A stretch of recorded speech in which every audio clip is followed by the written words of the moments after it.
नमस्कार दोस्तों, आज की इस कड़ी में हम लोग सोलर सिस्टम के बारे में मोस्ट इंपॉर्टेंट एमसीक्यूज देखेंगे जो आने वाले एग्जामिनेशंस में आपके लिए उपयोगी होंगे। तो चलिए शुरू करते हैं। आज का हमारा पहला क्वेश्चन है, किस ग्रह के कोई उपग्रह नहीं है? उपग्रह का मतलब यहां पर नेचुरल सैटेलाइट से है। पहला ऑप्शन है मार्स, जिसे मंगल कहा जाता है।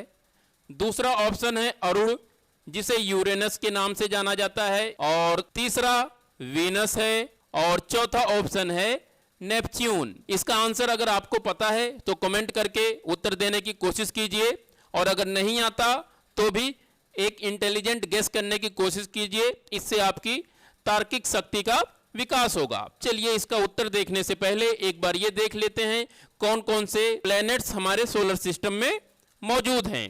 ये सन है।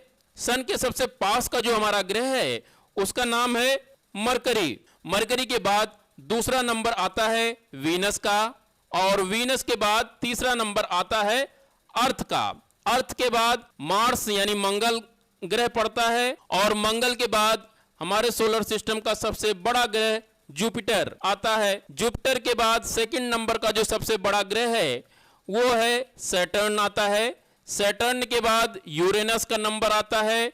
यूरेनस तीसरे नंबर का सबसे बड़ा ग्रह है हमारे सोलर सिस्टम का, और सबसे लास्ट में 8वें नंबर पर आता है नेपच्यून। नेपच्यून चौथे नंबर का सबसे बड़ा ग्रह है हमारे सोलर सिस्टम का। तो ये 8 प्लैनेट्स हैं जो हमारे सोलर सिस्टम में मौजूद हैं।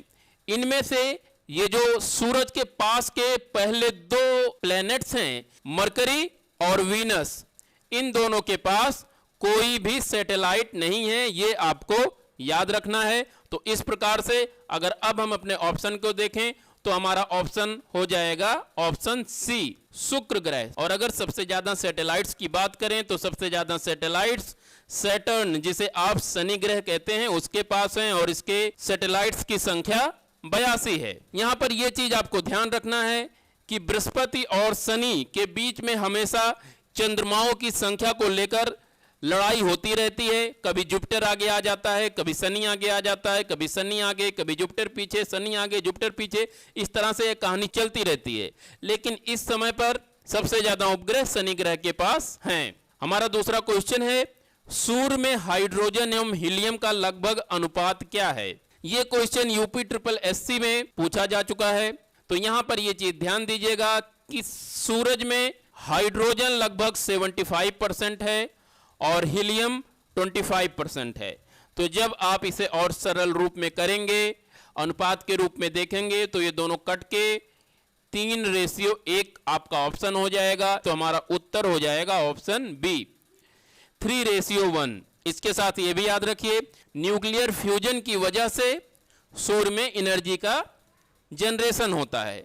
इसे हिंदी में आप कहते हैं संलयन। अगला क्वेश्चन है, निम्न में से कौन सा ग्रह आंतरिक ग्रहों की श्रेणी में नहीं आता है? यहां पर सबसे पहले आंतरिक ग्रह किसे कहते हैं ये पता होना चाहिए। तो यहां पर ध्यान दीजिएगा कि सोलर सिस्टम में जितने भी हमारे प्लैनेट्स हैं उनको सूर्य से दूरी के आधार पर 2 श्रेणियों में बांटा गया है। एक को कहा जाता है इनर प्लैनेट्स, और दूसरा श्रेणी है आउटर प्लैनेट्स। इनर प्लैनेट्स सूरज के पास हैं और आउटर प्लैनेट्स सूरज के दूर हैं। इनकी भी संख्या 4 है और इनकी भी संख्या 4 है। ये आप देख रहे हैं, ये हमारा सन है यहाँ पर, और यहाँ पर ये हमने डिवीजन कर दिया। इन ग्रहों को जो सूर्य के पास में हैं इन्हें कहा जाता है इनर, या इन्हें ही आप आंतरिक ग्रह हिंदी में कहेंगे। और मार्स यानी मंगल के इतर जो ग्रह हैं उन्हें हम लोग आउटर ग्रह कहते हैं, बाहरी या बाह्य ग्रह। इनर ग्रह 4 हैं, जिसमें से आपका मरकरी, जिसे आप बुध कहते हैं, दूसरा वीनस, जिसे आप शुक्र कहते हैं, और तीसरा अर्थ हमारी पृथ्वी, और चौथा जो ग्रह है मार्स यानी मंगल। इन 4 ग्रहों को आंतरिक ग्रह के नाम से जाना जाता है। और जो बाहरी ग्रह हैं उन ग्रहों में सबसे पहला ग्रह जो है वो है जुपिटर, जिसे बृहस्पति के नाम से जाना जाता है।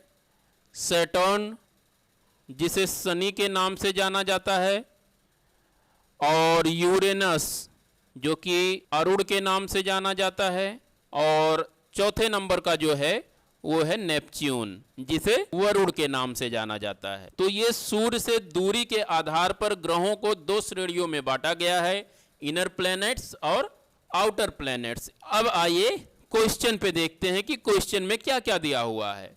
आंतरिक ग्रहों के बारे में ये पूछ रहा है कि कौन सा आंतरिक ग्रह नहीं है। तो अगर बुध की बात करें तो बुध है आंतरिक ग्रह, मंगल की बात करें तो मंगल भी आंतरिक ग्रह है, शुक्र की बात करें तो शुक्र भी आंतरिक ग्रह है, और अगर वरुण की बात करें तो वरुण आंतरिक ग्रह ना होके ये बाह्य ग्रह है। तो इस प्रकार से हमारा उत्तर ऑप्शन डी हो जाएगा। आंतरिक ग्रहों को आप एक कोड के जरिए याद रख सकते हैं, प्रेम बस। प्रेम बस सा से हो जाएगा शुक्र, बा से हो जाएगा बुध, मा से हो जाएगा मंगल और प्रा से हो जाएगा पृथ्वी। तो ये चार ही ग्रह हैं जो आंतरिक ग्रहों की सूची में आते हैं। इन्हें आप प्रेम बस के जरिए याद कर सकते हैं। हमारा अगला क्वेश्चन है, सूर्य का दीप्तिमान आमुख जिसे हम देखते हैं क्या कहलाता है। Option A Prakash Mandal, B स्थल मंडल, सी वर्ण मंडल या फिर डी वातावरण। इसका ऑप्शन हो जाएगा ऑप्शन ए प्रकाश मंडल। सूर्य का दीप्तमान आमुख जिसे हम देखते हैं उसे प्रकाश मंडल कहा जाता है। इसे इंग्लिश में फोटोस्फीयर के नाम से जाना जाता है। आप ये इमेज में देख सकते हैं, सूरज का जो बाहरी आवरण होता है जो हमें दिखाई देता है पृथ्वी से चमक, वही फोटोस्फीयर कहा जाता है। जो हम तस्त्रीनुमा देख रहे हैं सूरज का, वही फोटोस्फीयर है। स्थल मंडल तो जमीन लैंड को कहा जाता है, वातावरण एनवायरनमेंट ये बिल्कुल दूसरा चीज है। तो इस क्वेश्चन का आंसर हो जाएगा फोटोस्फीयर। अगला क्वेश्चन है, मंगल और बृहस्पति ग्रहों के मध्य अवस्थित छोटे छोटे पिंडों को क्या कहा जाता है। ऑप्शन ए एस्ट्रॉयड या फिर इंफीरियर प्लैनेट्स या फिर सुपीरियर प्लैनेट्स या फिर पुच्छल तारे। इस क्वेश्चन का आंसर जानने से पहले समझ लेते हैं कि इंफीरियर प्लैनेट्स किसे कहते हैं और सुपीरियर प्लैनेट्स किसे कहते हैं, क्योंकि ये आउटर प्लैनेट और इनर प्लैनेट से अलग चीज है। अगर आप सोलर सिस्टम की बात करें तो ये हमारा सन हो गया, सन के बाद मरकरी आता है, मरकरी के बाद वीनस, वीनस के बाद अर्थ, अर्थ के बाद मार्स, मार्स के बाद जुपिटर, जुपिटर के बाद सैटर्न, फिर यूरेनस और फिर नेपच्यून आता है सबसे लास्ट में। तो इंफीरियर प्लैनेट्स की जो डेफिनेशन है उसके लिए आपको अपना सारा का सारा अटेंशन अपने अर्थ पर केंद्रित करना होगा। जो प्लैनेट्स अर्थ से बाहर हैं उन्हें हम कहते हैं superior planets. Mars, Jupiter, Saturn, Uranus और नेपट्टून ये सुपीरियर प्लैनेट कहलाएंगे, और जो प्लैनेट्स अर्थ की कक्षा के अंदर अंदर हैं उन्हें हम लोग कहेंगे इंफीरियर प्लैनेट्स। और इन इंफीरियर प्लैनेट्स में मरकरी और वीनस आते हैं। तो इस प्रकार बी और सी तो ऑप्शन होगा नहीं।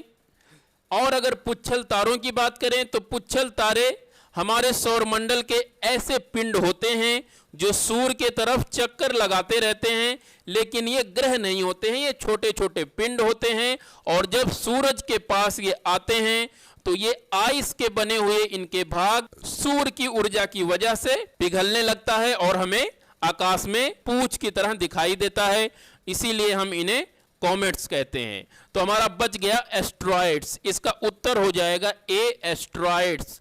मार्स और जुपिटर के बीच में अवस्थित एक पेटी है जिसे हम एस्ट्रॉयड बेल्ट के नाम से जानते हैं।